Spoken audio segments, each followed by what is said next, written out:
गोवर्धन नीलकंठ गायधने हे तारीख 17 जून 2025 रोजी कामानिमित्त बाहेरगावी गेले असताना त्यांच्या घरी मध्यरात्री अज्ञात चोरांनी घराच्या दरवाजाचे कुलूप तोडून बेडरूमच्या लॉकरमधून नगदी रुपये, सोन्याचे दागिने असा एकूण 50 लाख रुपयांचा मुद्देमाल चोरून नेला होता।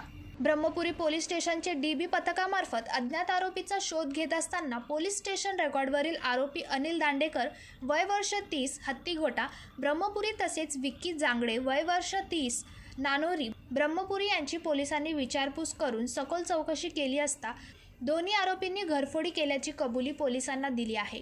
पोलिसांनी दोन्ही आरोपींना अटक करून आरोपींकडून एकूण 33,000 रुपये किमतीचा मुद्देमाल जप्त करण्यात आला आहे। पुढील तपास पोलीस अधीक्षक चंद्रपूर यांच्या मार्गदर्शनाखाली ब्रह्मपुरी पोलीस करीत आहेत। मिथुन मेश्राम, जनशक्ती, चंद्रपूर।